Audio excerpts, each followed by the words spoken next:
Good evening. The hour being after 6:45, it's my pleasure to call the March 14th, 2024 School Committee meeting to order. Our first item of business is the Pledge of Allegiance. I pledge allegiance to the flag of the United States of America and to the republic for which it stands, one nation, under God, indivisible, with liberty and justice for all.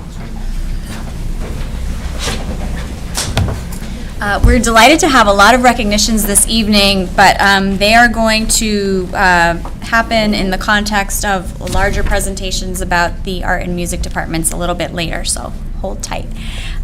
First up is our Walpole High School student report from Favor Nyende. Good evening, my name is Favor Nyende and I'm happy to be back here today. Time is definitely flying by as we are more than halfway through the third term of the school year, and the weather definitely seems to be getting warmer, though it's definitely not guaranteed yet, so we're progressing on a warmer path, and there are many exciting things to look forward to at Walpole High School, including an opportunity for bilingual juniors to obtain the Massachusetts Seal of Biliteracy, as well as prom in May for upcoming for juniors and for seniors. Spring sports are right around the corner and tryouts begin next week, and many winter teams enjoyed a rewarding season.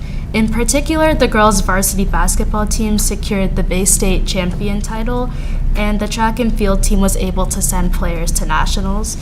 So now we will turn our eyes to spring teams and see how they fare out this season. In Walpole High School clubs, many great plans are being made. The Humane Society is collecting donations for local shelters, including towels, pet food, and more. The Science Olympiad team got the opportunity to compete in the Science Olympiad Massachusetts State competition, and many players or members were able to put on an outstanding performance and produced many amazing rankings. The Walpole High School speech and debate team competed at Shrewsbury High School and came home with 3 award-winning students, and they are currently getting ready for this Saturday's competition at Needham High School, which will be the last regular tournament before states.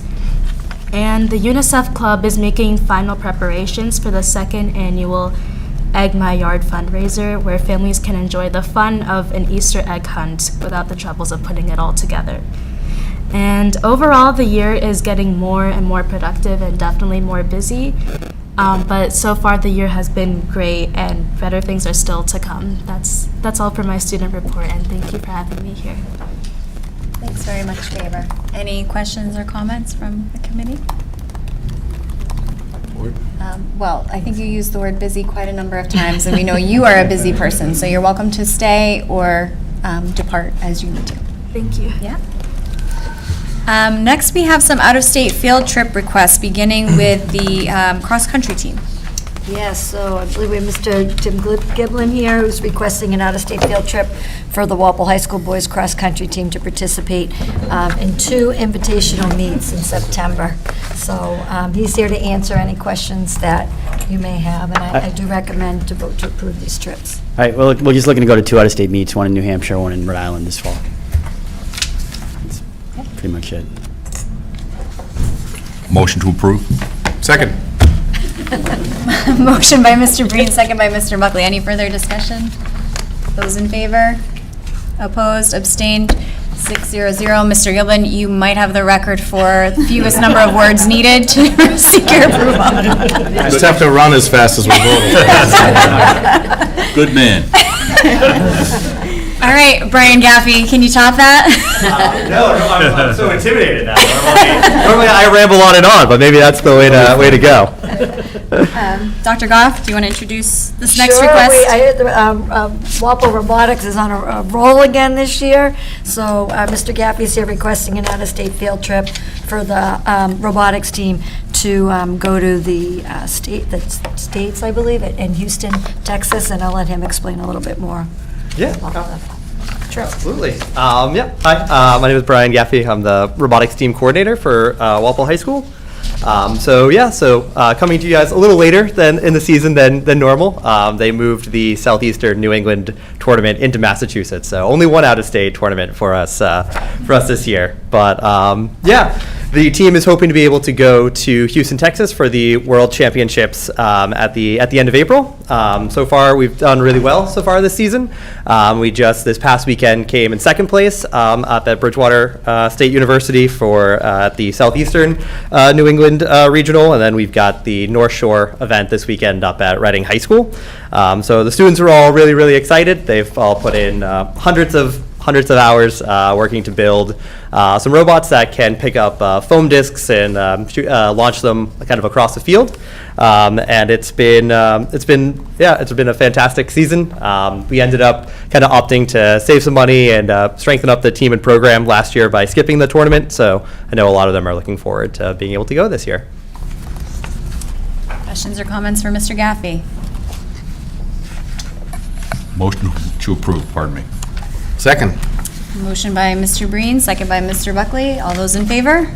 Opposed, abstained, 6-0-0. Good luck, enjoy, let us know how it goes. Absolutely will do. Thank you. Okay, on to our first curriculum update of the evening, which comes from the art department. Yes, so we have Miss Sandy Allison's going to provide you an update with respect to the art curriculum, and then she's also going to recognize some students for the Scholastic Art Good evening, Awards. everyone. So in honor of the visual arts, most of this slideshow is visual, so I have lots of pictures for you up here. Love it. And I would like to start with the Scholastic Art Awards. They happen every year, and they go through a wide range of, the judges are, national, they are in their field. These people work all the time, so these judges, when these pictures are juried, it's a very prestigious award to get. There's thousands of pieces of art that are submitted, and we did have quite a few winners, and we have a couple here. So I just want to give you a peek at these. Rebecca Chen won a gold key for painting, and Rebecca is right here in the front row if you want to.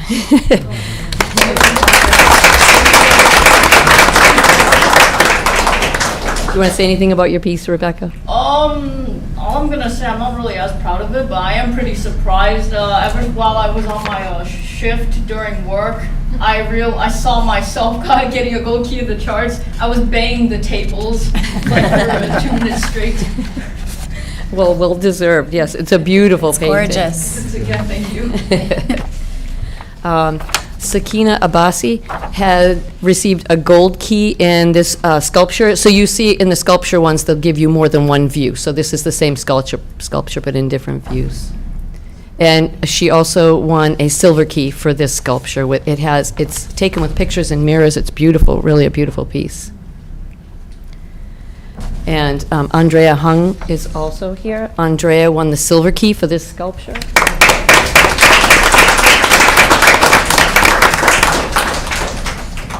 And Andrea doesn't want to speak about it, but that's We'll totally respect fine. that. Also, Demi Casellas, who couldn't be here, she won a silver key for this photography piece. It's called Fashion Icon. Nice. And Lily Basante, her photography got honorable mention. It's a beautiful piece. Actually, it's kind of cool to look at. It's a cheese grater, but there's grass coming out of it, so it's really a little conceptual. And Stanley Shea won honorable mention for this mixed media, this photography and paint and everything in there. So they did a really great job.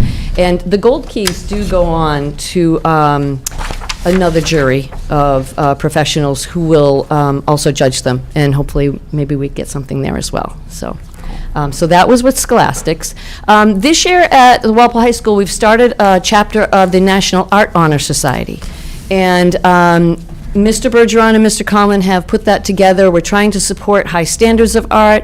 We look for students that have good character, and we have them able to do service for the town. Membership is based on, of course, their art averages, their service, their academic integrity, and their character as a student. So they have to put together and fill out forms. They have to have a written statement that talks about their personal relationship and experiences in art, and they have to engage in professional art making. They do usually weekly, and they have mandatory meetings once a month, but they have to make the commitment and can, like regular honor society, they have to make sure they stick to the standards, or they will not be able to be in that chapter. So it's strict, but it's very positive, the reception. The kids have loved it, and they're really excited to be a part of it. And here's some of the students on the left. They had a workshop where they learned how to stretch their own canvases for painting. On the right, they also had a workshop learning how to collage. And so that's some of the students' work. And they also went to the MFA on a Saturday together with Mr. Bergeron and Mr. Conlon, and they enjoyed looking at the art and, of course, just being in the city. Some of them said it was the first time they'd ever been on a train. Oh, wow. So it was really kind of fun to bring them in there, and they said they really enjoyed themselves. And then at the high school as well, the high school team has been focusing on the art standard of presenting in the National Art Standards, and trying to model the steps for students to show them how to curate a show. How to pick it, how to hang it, and all the steps that, all the criteria and methods and processes you need to learn how to hang gallery pieces. It's more for an appreciation when you cultivate it for the public and how they're going to look at it and understand it. So to model this year, the art teachers, the 4 of us, have put together 2 displays so far. We did a faculty art show where not just the art teachers, but all the faculty in the high school were able to submit pieces. And actually, I have a picture next. They did a great job. We filled the whole area, and it was up during our ed camp so that other educators could see it as well and enjoy it. They thought they were looking at kids' work until they started getting up close and seeing the labels. So the teachers were kind of proud to be able to do that. We also just hung our March as Youth Art Month, and nationally recognizes that, so we also hung a show there. So I'll show you. Here's the educator work. We had all kinds of pieces. We had 3D, we had wood making, print making, we had these beautiful weavings that a teacher has done. So they really, we had photography, everything. It was really beautiful, and everyone seemed to love it. It made the second floor lobby feel like a gallery space. It became a room. And this is Youth Art Month now with the student work up. And it just helps the students to, buoys them. Everyone else sees the work. They can see what happens and what courses we teach. And then if they have interest, they can take them. And so that's the high school, and then I'm working backwards. The art at the middle school, they have been extensively collaborating on their curriculum because, of course, the schools are going to combine. And so the curriculum maps for grades 6 through 8, the focus has been on the sequential order, trying to make sure the learning targets are there for all the growth for the students, and they're putting 2 teachers together. So we've taken the best of both of their curriculum maps and merged them and have a nice flow to it so that the kids are using different mediums and exploring really well with and depending on their grade level, just pushing them a little further. They've also been sharing best practices to implement more 3-dimensional lessons because they're excited there's going to be kilns at the new school, so they're really excited about that. So they've been working really hard for the team build, and they work really great together. And then art at the elementary school, we have a few new art teachers there. We had a couple of retirements last year, so we have 2 new art teachers and a new liaison. And the 4 of them have been really good about working together. They're leading hands-on workshops when they come together for their curriculum meetings. So one will come with something that they're very comfortable with and working with, and they'll share it with all the others, and everyone makes something with it so they become more proficient, and then they can take it back to their classrooms, their schools, and implement it into their curriculum. So it's kind of a nice share. And there's some pictures of the kids working on things. They have, on the left is the 3-dimensional little art box they're making. They have pieces of clay, these little sculptures in the center. It's kind of hard to see, but there's a really cute one in that little girl's in front of her, the blue one. And then they're working with air dry clay in the last one. So they're exploring different mediums and trying to learn ways that they can kind of implement that into the kids' curriculum. And then this is one of the other schools with the donuts and ice cream. So always a great, talk about engaging the students, right? But that is us. So a lot of visuals up there for you, but I wanted to show you what we've been doing. And I welcome any questions if you have them, but everyone's been really busy and really excited. We're getting ready, of course, for the District Art Show coming up, as you know, in May, coming over there. So that's what we've been busy doing. Thank you very much, Mrs. Allison. You're Any welcome. questions or comments from the committee? Ms. Gayotzis? Very excited to hear about the kilns. Yes. What are the plans for that? Well, the plans, because I don't know what really is going to happen, but so far the plans are, there's two beautiful rooms, as you all know, the second and third floor, and they're each having kilns with kiln rooms in them. At the high school, we have that happening, so it's a great, we had everyone together at Ed Camp, and they came to the 3D room that we have, and we worked with clay there and had the kilns there. So they're excited that they each have a kiln and that they are able to just be able to show the children. We each, we're trying to, I don't know if this is going to happen, but we do have a kick wheel or, some wheels, so the different types of pottery. There's hand building, there's the kick wheel, there's all kinds of things for the students to be able to explore and experiment with, and just the glazing and, the firing of the clay and the different things they can make is what we're trying to, they're excited. You know how you're just like, we can't wait to see and figure out what we want to hone in on. But that hand building is something that's an added thing that we haven't had much of. They've had a lot of drawing, painting, mixed media, collage, which is great, but it's really nice to add that other. And it's a good segue to come up to the high school. They'll have more under their belt, and they can come up and explore further. Awesome. So, Very cool. Yeah, it's exciting. Mrs. Galvin? So I was thinking when you were talking about the Honor Society, a few years ago, we worked together to get some art at the Council on Aging building. Yes. There's a good opportunity. Maybe it's time for a refresh. I would love to do that. That's a great idea. I was thinking that a few months ago, I knew that stuff was up there, and no one said anything, but I think you're right. That's a good way to refresh. As far as teaching the students presenting, what we're going to do for April, because as soon as the Youth Art Month work comes down, we're going to try to get the students, the National Art Honor Society students, to learn how to cull the work, create a theme, and hang another show. And that's a good way for them to learn that presenting skill, and then that might make them very familiar and ready and know what to do to help hang at the Council on Aging. I think the people up there would really love the connection. Yeah, that's a great idea. what you Because do I is love when we did it. amazing. Yeah, when we first were there Yeah. and did it, it's really nice. So that's a great idea. I would love to talk to you further about that. We'll reach out. Sounds good. Okay. Mr. Buckley? Through you, Madam Chair. Music and art curriculum night's my favorite curriculum night, so I'm very excited to have you back here again. Usually it's a little later in the spring, and first I think the pieces that you brought from your students are so wonderful, and it's great to see that your program continues to produce artists who create art that is recognized at a really high level. So for those of you who are sitting through these curriculum presentations, we're really glad to have you come here with us, and hopefully we can get some of these pictures into our notes out to the wider community as well for a greater amount of viewing. On that note of artistic excellence, we've sort of asked this question a couple of years now for a lot of our department heads. Do we have AP art opportunities at the high school now? We do. We have had 2D AP art. We haven't had it in a few years, but it's available for students as they're coming up. We're trying to rebuild that part, the design part of the program. We also have AP drawing. Excellent. So yeah, we've had those two.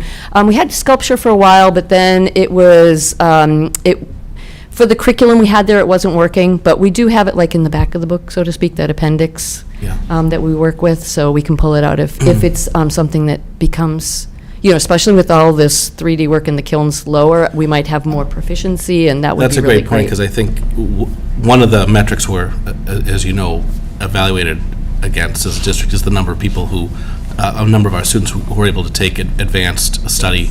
And so I think the message from us for about a couple of years now has been to really encourage you to find additional ways. If people, tap folks, and if folks are coming, especially with new kilns at the middle school, with a strong interest in sculpture or drawing, really, we want to see more of our students really kind of reaching for that level of achievement and creating wonderful things like this. And it benefits sort of the whole district, but as well, I think, often folks perhaps sometimes have one or two subject areas where they're really excited and excel at, and we just want to signal to you that we're really supportive of expanding those type of advanced opportunities within your course offerings, because I think that's a great thing, for a number of reasons, but especially because of what it produces. Yeah, I was going to say, for the students especially, they really are very skilled at what they do, and we have the drawing portfolios now that are coming out beautiful. Yeah. So the work they produce, it's obviously different type of AP, but the hours and the work that you have to do to produce the work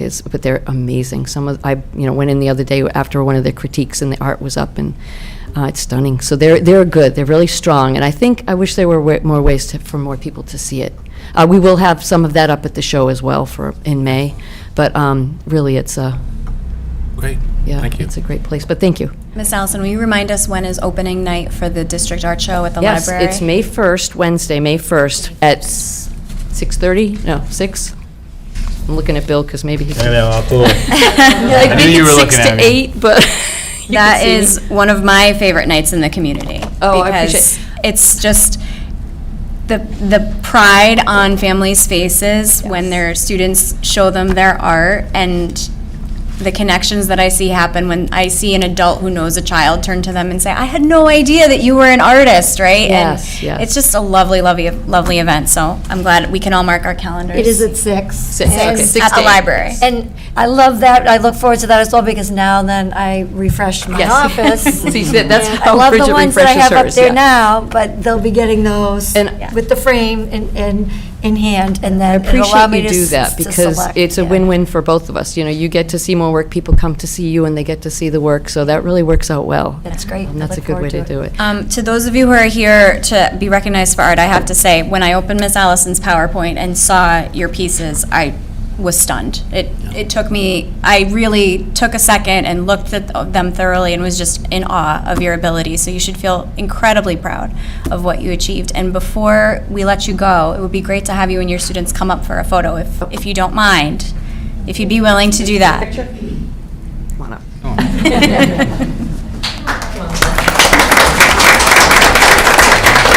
Mary with me. Yeah, face out, yeah. Up here, You got it. facing that You way. can face that way.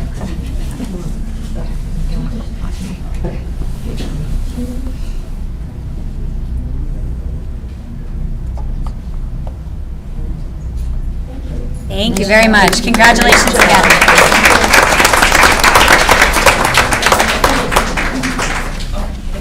Right, and, yes, yes. And the celebration doesn't end there, because now we have our music curriculum update with attendant student recognitions. Yes, with Mr. Fleming, who's going to provide a curriculum update and recognize some students, very talented students. Good evening. Thank you for having me and having us, like filling the room. It's always nice. Since we're the performing arts, I should probably sing my presentation. I don't have pictures. In Italian or German. Mr. Buckley's going to have to do that. So I'm actually going to start with our department update, and then we'll recognize the students that we have here. I'm going to start with our high school. We were devastated back in 2020, even 2019, in the high school programs. We are definitely showing the healthy growth now. We are getting back to numbers that we can brag about, boast about, and they're continuing to grow to the point where our band program is now going to be split into 2 classes. We're going to have a designated percussion ensemble who will have their own performance opportunities, as well as the concert band, which will be our wind players, and then they will combine to play football games, parades, and concerts together. So it'll be a nice change. And anybody who's known a percussionist, they'll tell you the worst thing to do is to spend 40 minutes counting rests and then hitting a triangle or a cymbal and then counting another 30 minutes of rests in a rehearsal. So they're going to be very well engaged, and we're really excited about that. Our ensembles are participating in the MICA Festival, and so next Wednesday we have our festival preview concert at 6:30. Oh, 7 o'clock. Sorry, 7 o'clock. I'm thinking, that we're younger than that. I guess not. So next Wednesday at 7 o'clock, you'll see the jazz band, the chorus, the orchestra, and the concert band. And then my favorite community night of the year, Pops Night, Friday, May 24th. It's the Friday of Memorial Day weekend. Our theme this year is Enchanted Melodies, Disney at the Pops. So bring your Elsas and your and enjoy some Disney music. And it is always a great fundraiser. We raise some great funds for the Michael Falco Scholarship Fund in that evening. Probably the hardest working group as far as future planning this year is our middle school group. They're doing a lot of work. They actually wrote down some numbers. Out of roughly 265 sixth graders in the between the 2 middle schools, 230 of them are in an ensemble. this year. It is absolutely amazing. It's so much to the point that like Johnson has a general music class of like 7 kids because there aren't any kids who aren't doing ensembles, which is great for the program because we know that builds longevity and growth to the program. Yeah, so we're hoping, we just had our first visit today to the elementary schools. Johnson visited their 2 schools to recruit for next year, so we're hoping that trend continues. To give you an idea, there are 120 students between the 2 middle schools in band alone. Not getting them on stage all at once is like our biggest problem right now. But I think that's a great problem to have. We have been working on a new general music curriculum. Our old general music curriculum was very redundant, and everybody wants to be excited about taking that class, or more importantly, even teaching that class. And so when we think about, and we're a district who everyone takes music in middle school, and we value that, and we think that's wonderful. But the question that someone would ask is why? What's the point? And the point really is that we want to develop citizens who can function in our world, and music is an integral part of every society.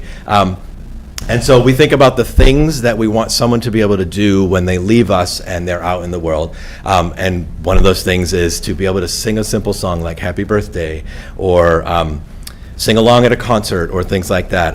Be able to keep a steady beat, be able to interact with music that's around them. And that's some basic skills that we're learning. And so we've themed each year, although we have a lot more than just these themes going on. And those skills are addressed in that first year, developing musical skills. So in grade 6, they're really going to get into music making and what that means and the skills that they need. The other thing we want people to be able to do is to be able to appreciate the music that's out there. And I don't mean like, because I don't like all of it, but I can appreciate every piece of music and everything that's out there. And so our grade 7 emphasis is music in the media and the world. So exploring what's out there and what is its impact and what is its purpose.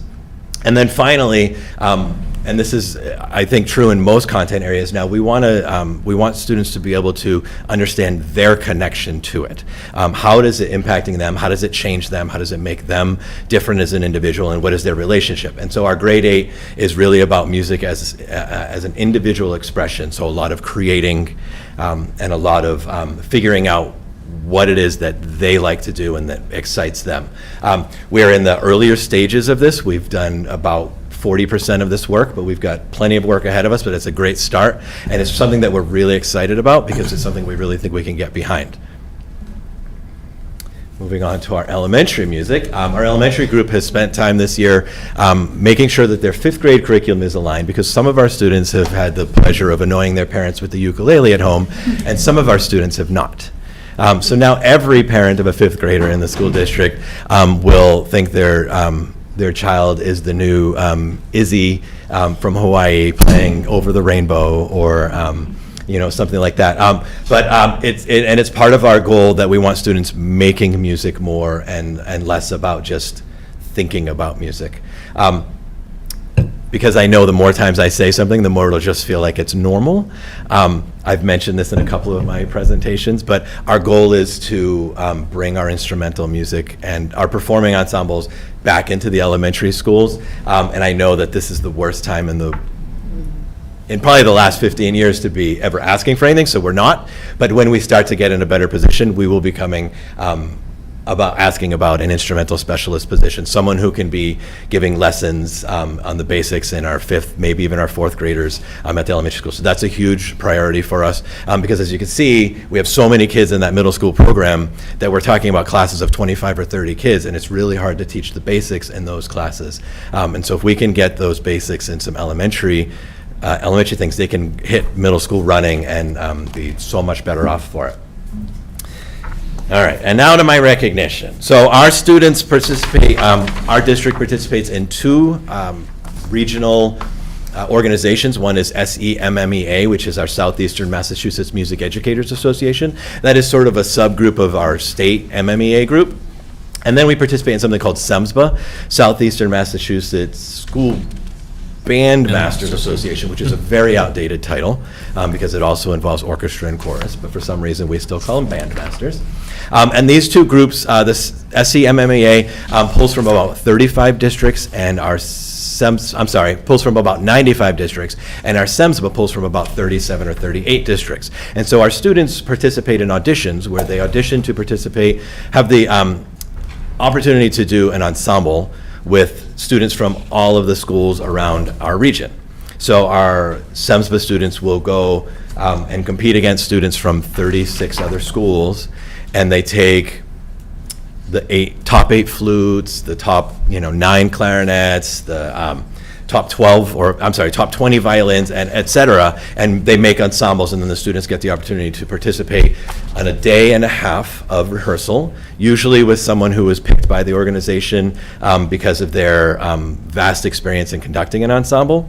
And they rehearse all day Friday from 9 a.m. until 4 p.m., and they rehearse Saturdays from 9 until noon, and then they do a concert for their families and the other teachers in the region and things like that. And these are what we call our festivals. And so we have I believe we had 21 students in total get accepted into festivals this year. That's junior festivals and senior festivals. Juniors can be 7th, 8th, or 9th graders, and seniors can be 9th, 10th, 11th, or 12th graders. So that our 9th graders are in an interesting situation because they can choose which one they want to do. So if they want to really challenge themselves, they'll go to the senior. But if they're like, I want to be the big shot, they'll go to the juniors. So I have a good amount here. Not all of them are here. I'm going to name the students that are here. You do have, I believe, in front of you the names of all of the students. But I'm going to start with the first. I'm going in order of auditions. So our senior districts, we had 4 students accepted into our senior district festival. And 2 of them are here tonight, Ruby Abbott and Arvind Narayan. And if they would just stand.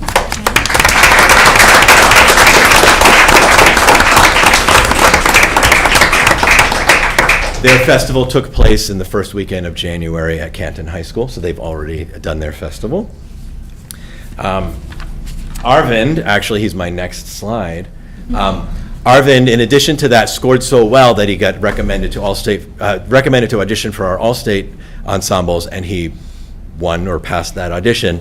So next Friday and Saturday, Arvind on Friday will spend the day at the DCU Convention Center in Worcester with the best vocalists in the state, and then on Saturday he will perform at Symphony Hall with that ensemble. Wow, congratulations.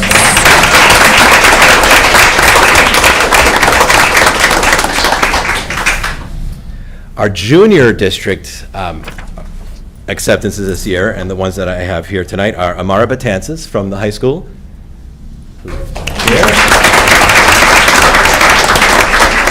And Reese Thornton from Johnson Middle School.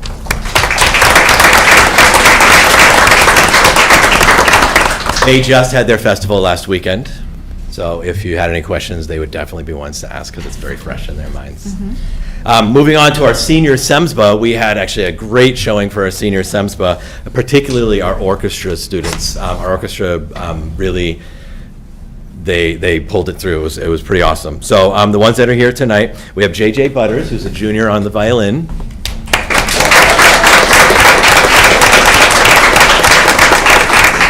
Sienna Dungu, who's a junior on the cello.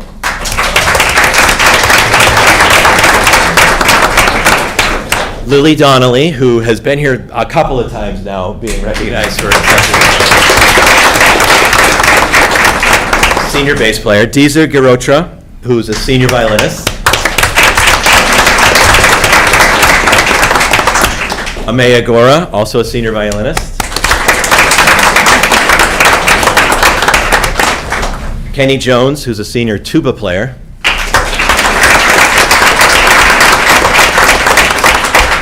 Carolyn Norwood, a junior cello player. And Swara Songkhatra, who's a freshman vocalist.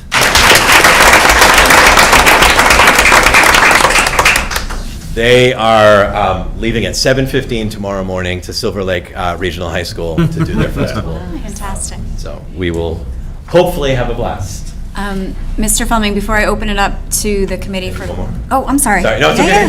yeah. Oh, there's a second page, Sure, sorry. sorry. Sorry, go ahead. And finally, our junior SEMSBA folks, who we had more junior SEMSBA auditioners than we've had in a long time, because we've really been trying to encourage it, because if they don't do it in middle school, they're not going to do it in high school, or it's going to be harder. And so our junior SEMSBA folks, some repeaters here, Ruby Abbott from the high school on the flute. Again, Amara Batances on the cello. Alexander Narag, who's an 8th grade mallet player. And a repeater, Reese Thornton from Johnson Middle School.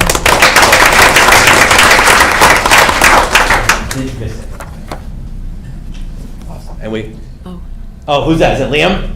And Liam, oh yes, Liam Punch.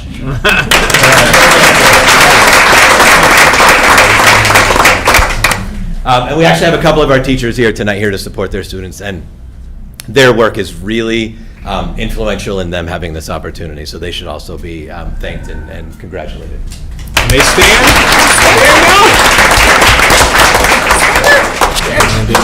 Yay, stand up.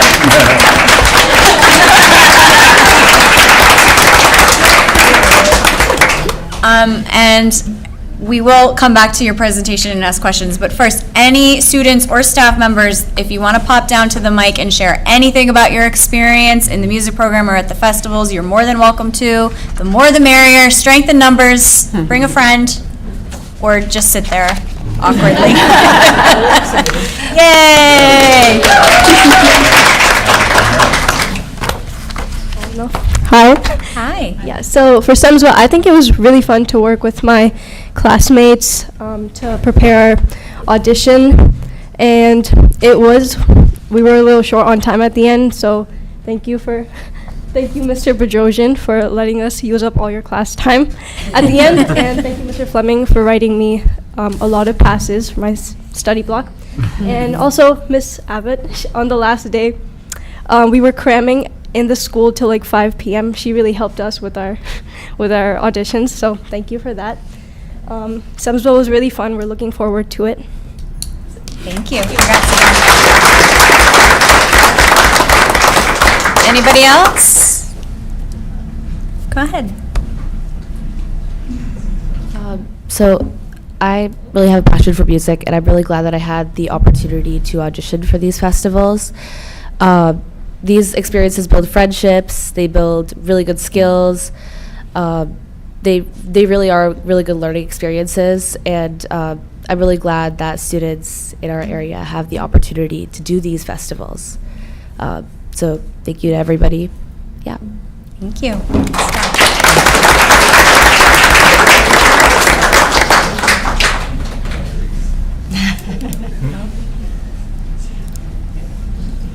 I'm Craig Thornton. I'm Reese's father. I'm embarrassing her, which is good. But you know, one of the things I wanted to say was a year ago we were seriously considering taking Reese out of Walpole for high school and sending her to Walnut Hill because of the music program.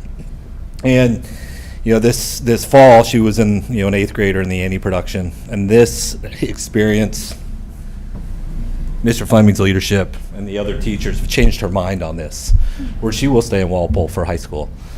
And you know, what I'd like to pass along is how important this is. I'm an athlete by growing up as a kid, but I so value what this has given to her, and I really would like to ensure that it's continued support for the arts for our kids.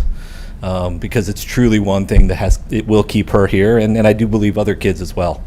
And so I really appreciate the support and the teachers that give their time and energy to it. So.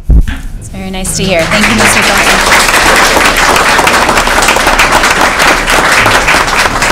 Anyone else? Amaya, come on down. She's here all the time. Hi, I'm Amaya, and no, I really want to thank the music program though, because I've been in it for since middle school. I had Miss Anderson too, and I've made like some of my best friends in this program, and SEMS was always so much fun. I don't know what else to say because I think she's recording. I think everyone already like kind of said everything, but no, it's like I don't think I'd enjoy like high school or my entire like education without the music program so much. It's actually been like since like playing the recorder in elementary school, it's all been like so helpful. But yeah, it's super fun, so everyone should do it. Yep. All right, it's photo op time. So students, teachers, Mr. Fleming, come on up.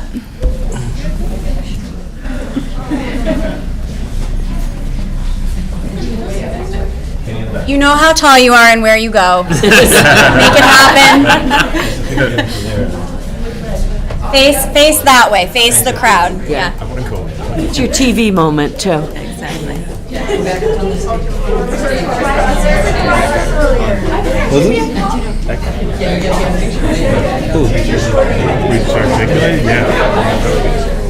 Rosie went to school with Mark. Do we pay him? No, it's really nice to hear. It's fun.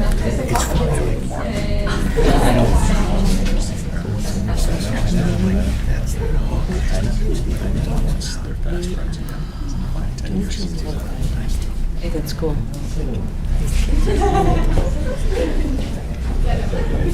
Thank you. Nice Thank job. you, everyone.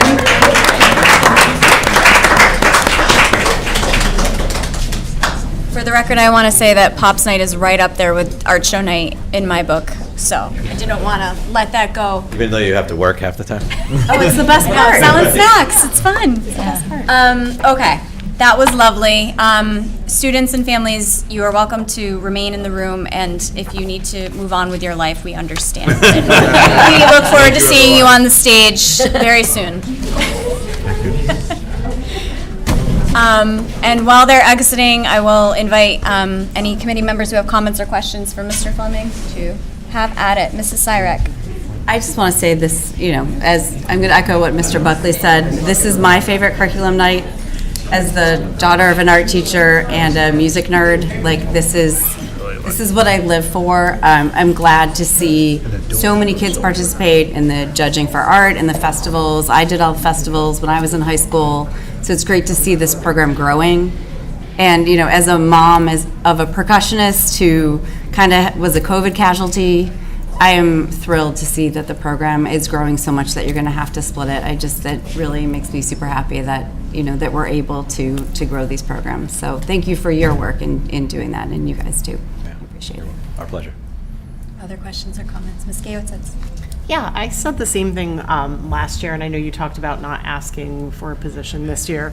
I do think in an ideal world, introducing instruments in a transition year is not ideal, so I would be really in support of moving it down so students could have experience with that earlier in the elementary level. Yep. So I just wanted to reiterate that because I think that's I a will great be- opportunity. Yeah, I'll be spending probably the next 6 months finding out how everyone else does it, so we can figure out the best way to do it. That way, whatever I ask you all for, it'll be something we can just do versus then have to figure out. Mr. Buckley? Through you, Madam Chair, who is a resident ukuleleist as well. So she's very excited about that 5th grade stuff. I am no Izzy. I'll say that. Obviously, a lot of us are in the tank for this program and really are big fans. And it's wonderful to see your festival numbers continue to grow. And I think, I've said this before in previous years, it's such a great life skill to, number one, do something extra, right? Learn a new piece of music, often for districts in a foreign language. I only know the singing part of it.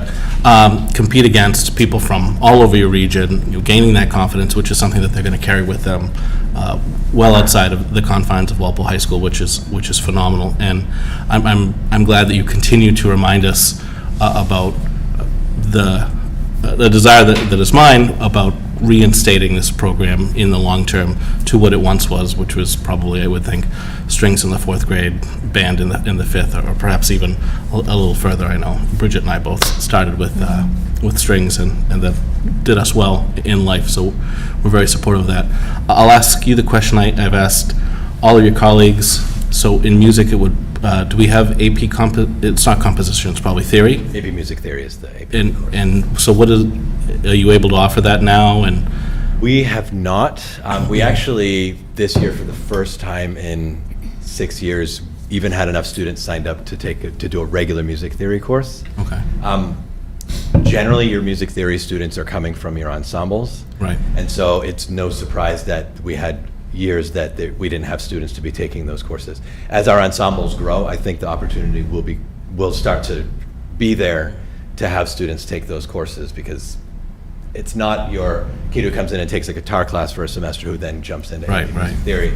It's usually someone who's been doing music for a handful of years. So that I know that Ms. Nutting, that's a goal of hers, is to have an AP Music Theory course, and I'm 100% behind that. I think that would be great, and I appreciate the advocacy on that, and I'm really excited with the combined middle school to see what the middle school band sounds like a couple years from now, and to see that flow into the high school and the way we perform and the things we can do as a program. So that's, I think, very exciting. Are there other APs, or is it just basically theory? That's unfortunate, because obviously we're in a position we're trying to expand that. So I think we've got so many talented musicians.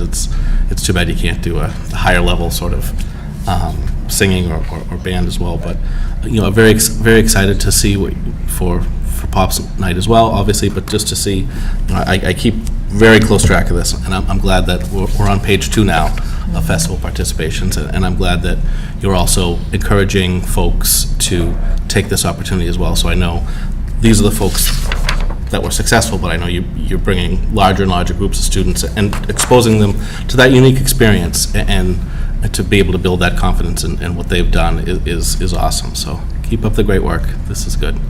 We'll try to find the money in a couple of years. But before I turn it over to Dr. Goff, just a plug for any families who have incoming 4th and 5th graders next year, that we do offer the private music lessons, which take place at the high school, after school and during the week, with experienced music teachers. My child is participating for the first time, and I've really been thrilled with his experience. He's got a wonderfully caring educator who's actually pushing him and another student to perform during their lunch period. So we'll see how that goes, but it's just been a great experience. And I think for anybody who is, wishing that music started a little bit earlier in the schools, for anybody that feels like to start an instrument when they're starting middle school feels like a little too much, a little too overwhelming, to really consider this program, because we've had a great experience, and I think that it's the way to strengthen our 6 through 12 program as we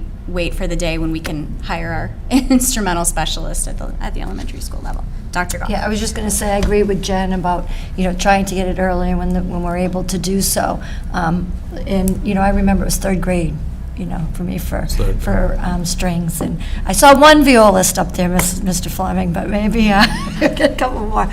But, it's unbelievable. And then, the two of you, Kim and Ms. Anderson, the plays and all the extras that you do. And I know Miss Anderson's, I've seen her many a times at Patriot Place with our students performing, in all types of weather, and the students enjoy it. They love it. And I know you might have been here before, Mr. Fleming, but what you have done, unbelievable. To grow this program, and I've seen such. I know. Just the connections. It's all about, we always say the importance of building relationships, right? And your ability to build relationships is nothing short of amazing. So, and I look forward to next week. Yeah, me too. Hopefully we're ready. All right, thanks so much I just, for being here. if I may I'm sorry. do one Go more. ahead. On that note, as we talk about how to do the best by your program, right? I recall, and Dr. Goff may remember as well, I believe it was offered as an enrichment initially when we did strings, but it was offered at the local elementary school. So is that something we can look at as we look for people to do? Obviously, private lessons is less than ideal than part of the curriculum, but is there a way to maybe explore? Obviously, there's a benefit to having it at the high school, but perhaps you might get some more interest if it was part of sort of a wider extended day conversation where you could maybe start the flute at Fisher as opposed to having to get from school to maybe if we I don't know what the market is like, obviously, for those type of people, or who within staff deals with that, if it's like a different after-school type of thing, but that might be something to think about as we're trying to look about what do we do for year 2, 3, and 4 before this happens, per se. Maybe if you could get private lessons or more opportunities to do so within the buildings, that might encourage more people. If it's a stay after school thing versus a after school go across town thing, that might help you in the short term, but just a thought. Thank you again. Excellent. Next up is the superintendent report. Okay. Like Favor said, it was great to see the turnout in support of our student athletes in the tournament games, our boys and girls hockey teams, our girls basketball. I know they lost a tough one. I wasn't able to attend that one, but I know many of you did. Our middle school unified basketball team played at home yesterday against Medfield, so that was really nice. Last Friday, I think it was, that we had a bowling get-together with our MECO, our Boston families, and our Walpole families. I know, Carrie, you were there. They said there were only almost 70 people who attended, and Bill stopped by. So we have some great pictures from that. That was fantastic. Daniel Feeney had their carnival on Sunday, and great event. But I wanted to mention that because over 30 Walpole High School students volunteered to come out on a Sunday and help out. And I really see the volunteerism of our high school students growing this year, like I've never seen before. Unified basketball, 3 high school students came down and refed. We haven't had that. We have high school students coming down and mentoring at some of the elementary schools, Fisher, and I believe Elm, and then the superintendent cabinet. So it's really amazing work that they're doing. So I just wanted to recognize that. I know Favor also mentioned the boys indoor track team, the Division III state champs, and I believe we are recognizing this month. But I just wanted to read something that I saw in a news clip. And I wanted to read it because it just shows the team. It says, the Timberwolves, a symphony of team effort, Division III champs. Victory in sports is often measured by the brilliance of star performers, yet Walpole's Timberwolves showcased a different blueprint for success. Without a single athlete crossing the finish line, the team's triumph was a testament to their depth of their squad and the strategic acumen of their coaches. Senior captains Sean Caron and Austin Feener were at the forefront, leading not just by performance, but by instilling a belief in the collective effort. Their leadership culminated in a resounding victory over formidable opponents Worcester Tech and Burlington, providing that sometimes the whole is truly greater than the sum of its parts. So that was a great little article to highlight the team.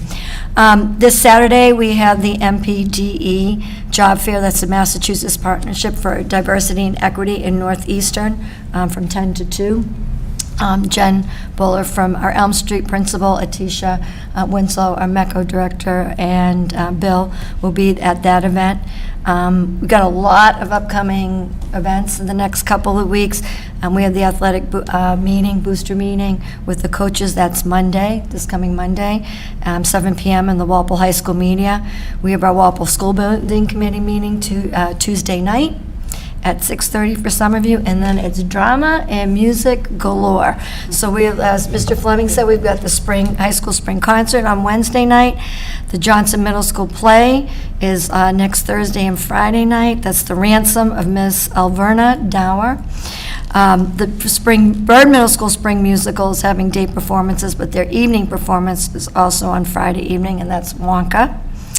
OPR has their Under the Stars talent show at Walpole High School next Thursday at 6 o'clock.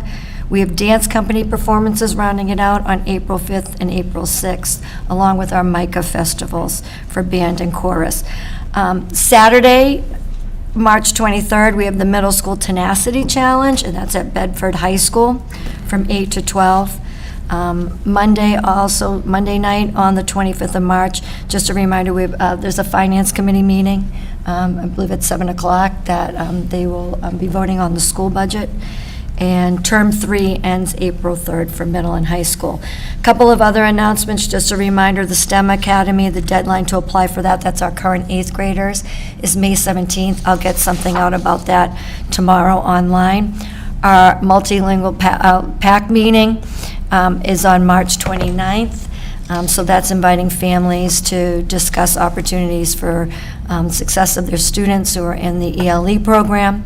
And that's at the High School Media Center from 6 to 7 on the 29th.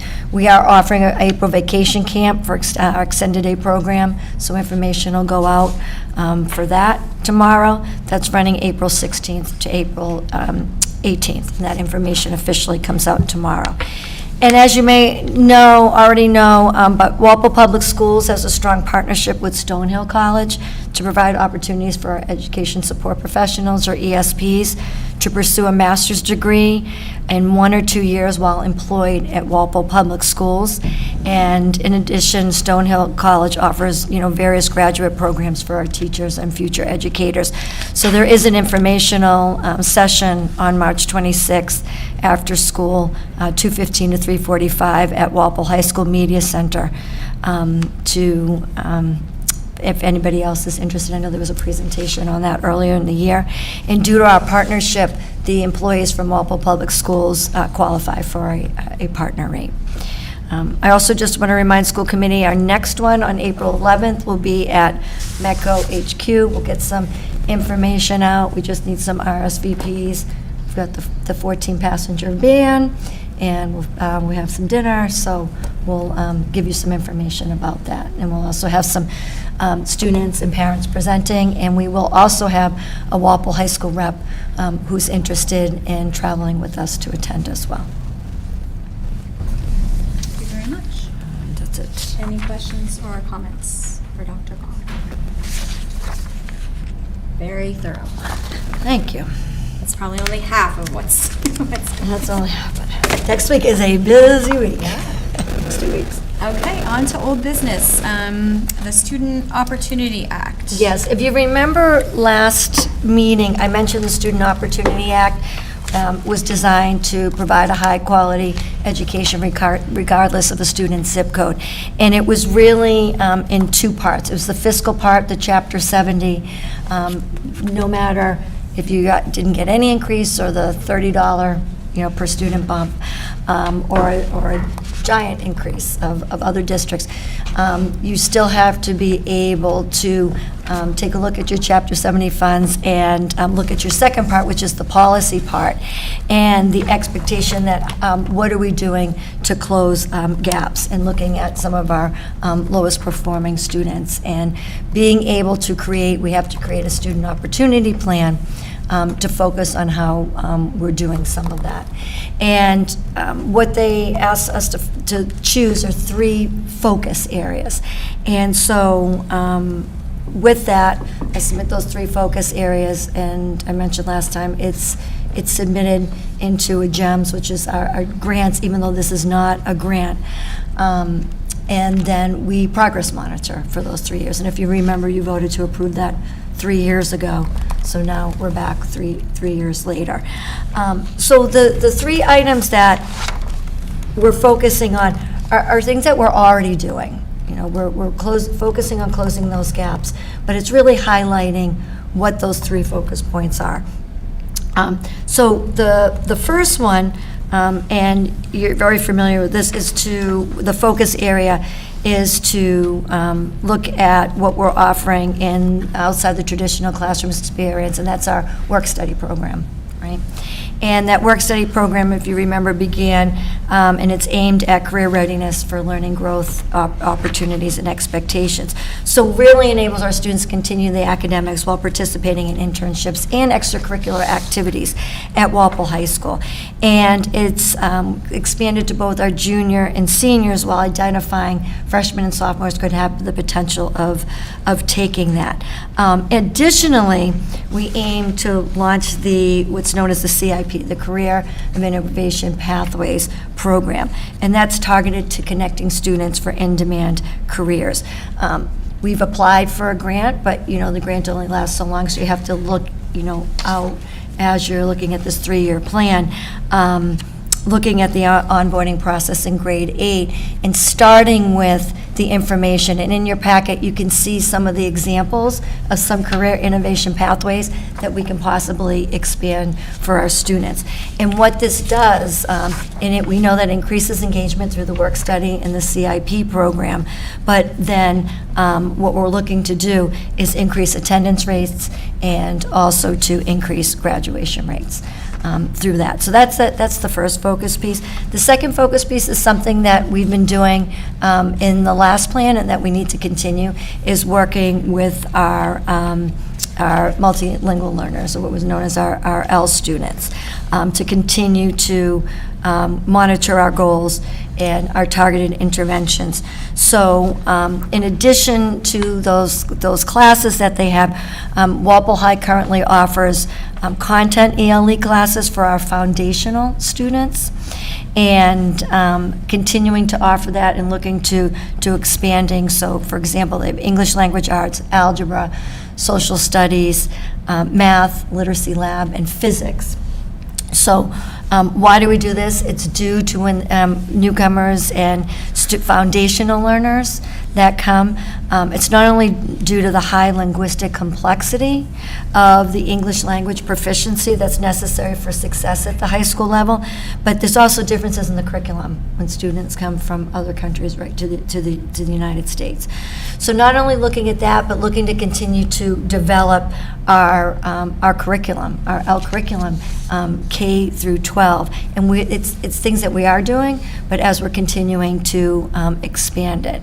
We also plan to implement Talking Points, and that's a family engagement platform that you'll learn more about, and that's really designed to have effective partnerships not only for our Ls, but it's for all families, for staff and teachers and principals to be able to communicate with their families.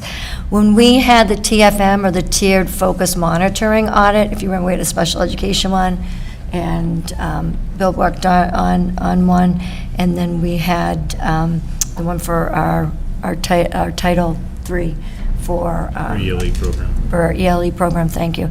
So some of the areas that they indicated that we need to focus a little more on. There's like 10 indicators, and they looked at a couple of the subsets of 2 indicators, and one is that that we need to continue to work on areas of ensuring that our ESL curriculum, that we are implementing that and continuing to implement that at all grade levels, and then also improving our document translation. So that's really important work that we need to do.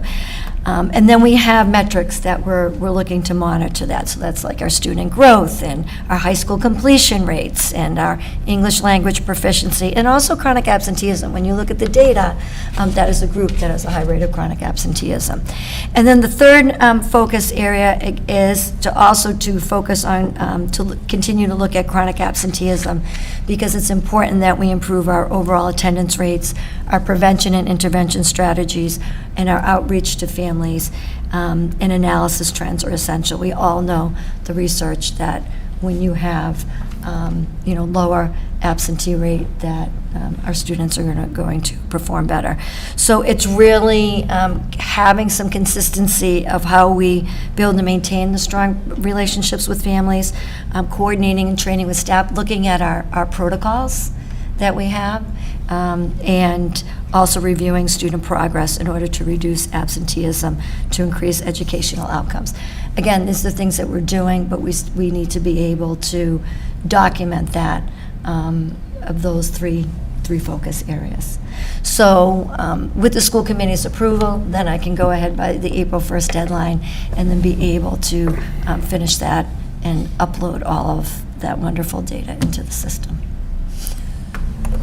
So thank you for that comprehensive explanation. So just to clarify, you are looking for a vote to approve the 3 focus areas that you and your team plan have identified to submit this plan to DESE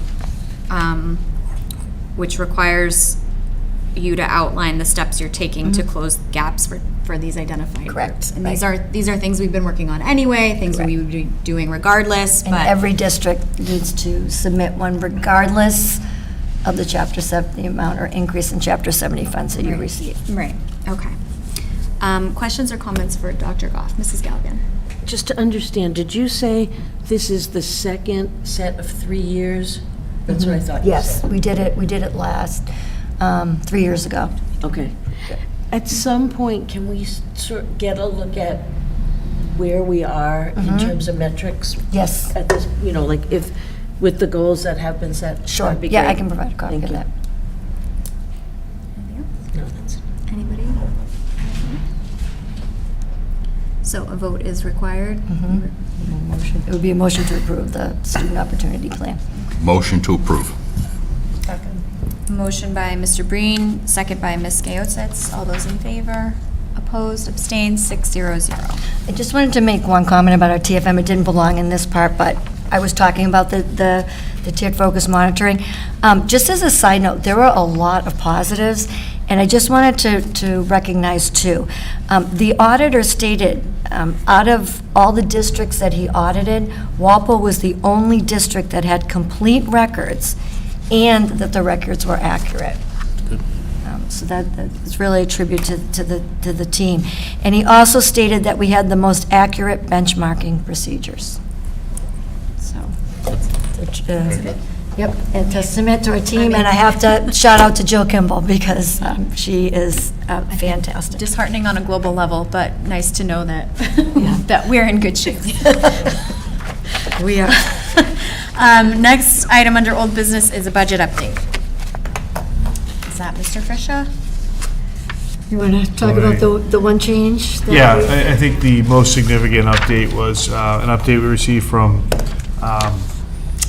the town administrator, Jim Johnson, notified Superintendent and I that he would be increasing his recommended budget by $34,896, which would give us a revised gap. Our gap is about $552,000. We dropped it to $520,186.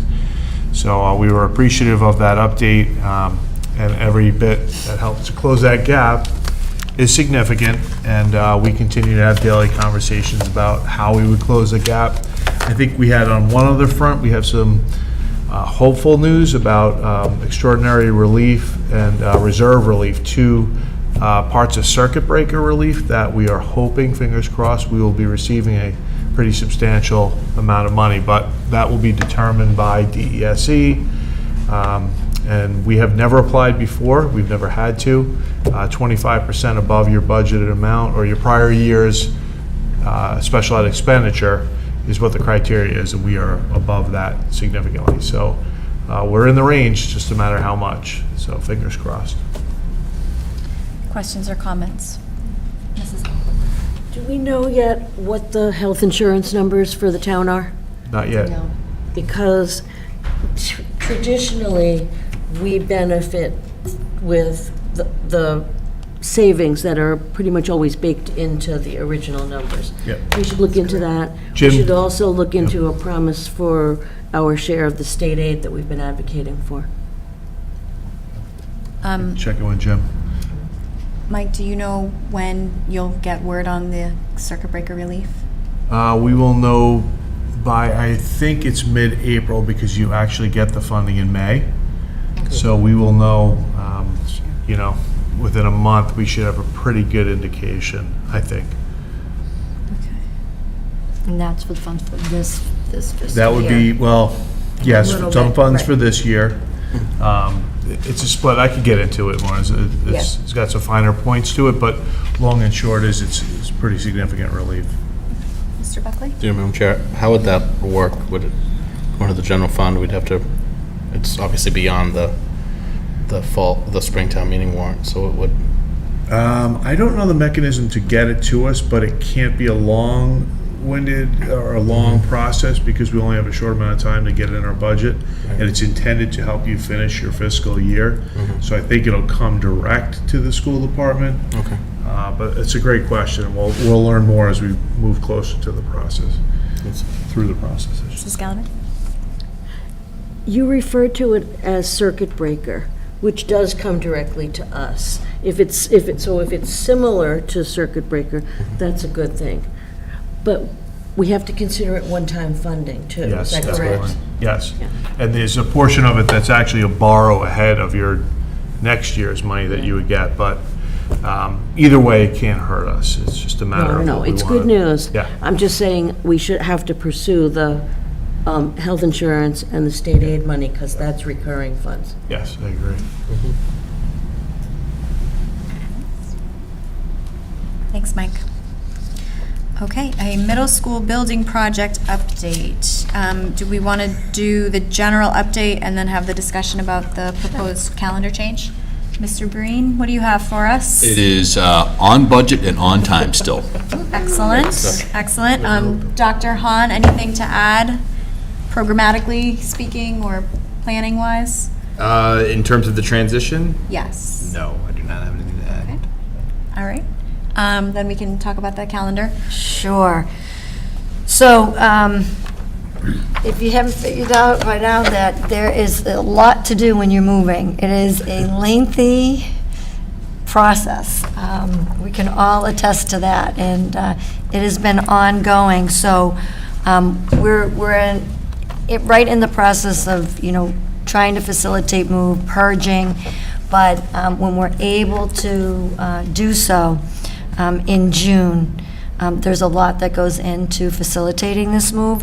So in order to do that, I'm requesting 2 additional half-days to be added to the June calendar, exclusively for middle school students only. It's only middle school early release day.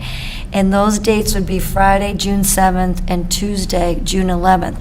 So this allocation of time would allow staff to efficiently transfer all the materials that they need from both Byrd and Johnson to the new middle school by June 14th, because they need everybody out. We need everybody out of Johnson for the building rental purpose for Tech and BICO, and they need everybody out of Byrd so they can level it. Again, I'm just going to state this, and we'll continue to state this. This is for middle school students only. Friday, they figured Friday was a good day, the June 7th, and the June 14th. June 11th. June 11th. That's going to be Tuesday, the same date as the grade 8 dinner dance in the evening. So just Nice. Any questions or comments about this proposed change? Ms. Gayotsitz? I always ask, and given it's just for middle school, that alleviates any concern about parents working and have to change, their Correct. schedule and what have you. And, given that I have an 8th grader who's going to be really crushed by this, I'm sure. Especially with the dinner dance. Exactly. Right. Yeah, so it's less of a concern when you're talking about middle school students. And in other districts too, Jen, I think Westwood Elementary, they actually did a full day, and we said we could do that. The half days would be much more productive and effective, and helping families out as well. I think there's less impact that way. Mrs. Gallivan? I'd make a motion to approve the 2 half-days for the middle school to help the teachers move in June. Second. Motion by Mrs. Gallivan, second by Mr. Breen. All those in favor? Opposed, abstained, 600, and I imagine the communication about this change will be plentiful and recurring by phone, email, text, carrier pigeon, everything, banners. everything. And I know that our staff greatly appreciates it, so thank you. Excellent, okay. Moving on to a high school project update. There was a working group meeting on this past Monday that Mrs. Syrick was not able to attend. However, I attended, so Mrs. Syrick, if you don't mind, I'll share what occurred. So this Monday, March 11th, marked the end of the design development phase for the high school project, and it's where the most concrete cost estimates came in to the group. And there was a slight detour in the estimates in the sense that in addition to all of the project elements that we laid out, field house, science wing renovation, et cetera, Town Administrator Jim Johnson had asked the project team to consider the cost of electrification of the building systems. That cost estimate pushed the total project cost significantly higher than what had been budgeted. Almost 20 million higher? So, so that possibility was quickly scratched. It just is not within the realm of possibility.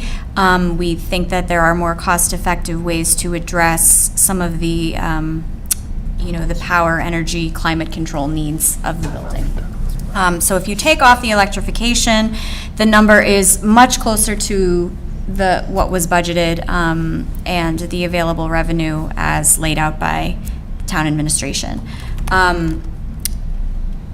So that said, there is not at this time a need to go into discussing cutting any elements of the project. And really, our next step as a school committee would occur next Thursday, March 21st. There is a proposed joint meeting with us and the select board to hear from TAPE and Vertex the updated design and costs and what they are looking for from us. And I want to read from this memo so I get the wording right. They want us to endorse the design development without full electrification and advance the project to the construction document phase. So there are no, as I said, there are no significant decision points at this stage in the game. Vertex and TAPE are really looking for us to confirm that their design development process has gotten at all of the elements that we asked them to, and that they've covered the scope of what we asked them to do. And we're not at this meeting committing to spending these funds. It's just the conclusion of one phase of the process and the start of another, as it's been explained. Questions or comments about high school? I just have one comment. Yes, Dr. And then I know that you received some designs last week, just to look at those again, and then a video, so hopefully you're able to open that or can view it before 3/21. And if you have any questions, you can email Chris or Matt, and they will get back to you. And I know Jen had a question, so I was able to get back. And they'll get back to you before the date of the 21st. Okay, and we're confirmed for, is it 7 p.m. on the 21st? That's what I understand. With the select board. All right. Okay, moving on to subcommittee activity. I believe we had a special ed subcommittee meeting, or was that from last time? Yeah. Yeah. Yes. It was Friday. March 1st. Yep, so it was right after the last meeting. Yes. Any updates from that subcommittee? No, talked about the special ed, the new IEP. Right? Yep, we spent a lot of time in the new IEP process and where that stands. They're piloting some things, but it'll take a little while to roll it out. So, but they're confident and things are in a good place. Yep. And we also had a superintendent evaluation subcommittee meeting. Anybody want to share updates from that meeting? Sure. We talked a little bit about perhaps tweaking the way in which Superintendent Goff gives us the documents and a better sort of crosswalk so that it's even easier to see all the goal, the part of the clunky DESE rubric that we have to work within, as well as all of the linking information. So I thought that was, for those of us who are visual, that was Instead of like a very nice. 30-page narrative that maybe. Right, that we then have to figure out which and goes the to what. progress, and you can. Yeah. Yeah, it seemed like it was going to be more efficient on both sides Yes. of the equation. And I'll just add that we talked about, we have transitioned to a 2-year evaluation cycle, and this is year 1. And so Dr. Goff will be kind of positioning her evidence as what happened in year one and how it connects to what may happen or what the goals for year two may be. So we'll have that context. Any other subcommittees, anything legislative? March 28th in Norwood is the next legislative breakfast. That's pretty much it. What time does that start? I think it's 9 to 11, I'm pretty sure. Thank you. All right. Seeing no citizens, we will move on to approval of warrants, donations, and minutes. Mrs. Syrak, would you like to take the warrants? Sure. I'd like to make a motion to approve the following payroll warrant number 2435 PS for the amount listed in your packet. Second. Motion by Mrs. Syrak, second by Mr. Breen. All those in favor? Opposed? Abstained? 600. I'd like to make a motion to approve the following accounts payable, food service, schools, and student activity warrants. Those are number 224035 and 224036 for the amounts listed in your packet. Second. Motion by Mrs. Syrak, second by Mr. Breen. All those in favor? Opposed? Abstained? 600. And next are the gifts.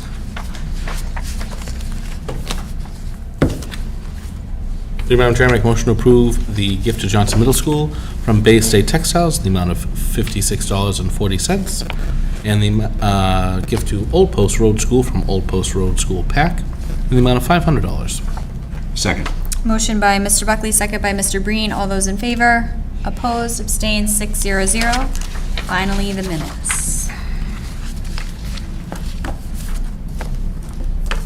Madam Chair, I make a motion to approve the February 29th, 2024 School Committee meeting minutes, the March 1st, 2024 Special Education Subcommittee meeting minutes, and the March 6th, 2024 Superintendent Evaluation Subcommittee meeting minutes as presented in your packet. Second. Motion by Mr. Buckley, second by Mr. Breen. All those in favor? Opposed? Abstained? 600.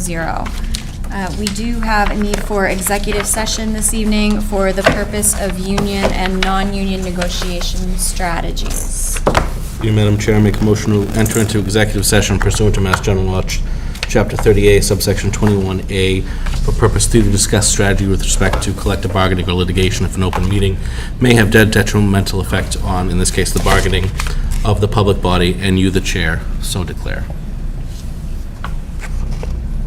Second. Motion by Mr. Buckley, second by Mrs. Gallivan. Poll of the committee. Ms. Gayotis? Yes. Ms. Syrak? Yes. Mr. Breen? Yes. Ms. Gallivan? Yes. Mr. Buckley? Yes. And Mr. Nutzio, yes.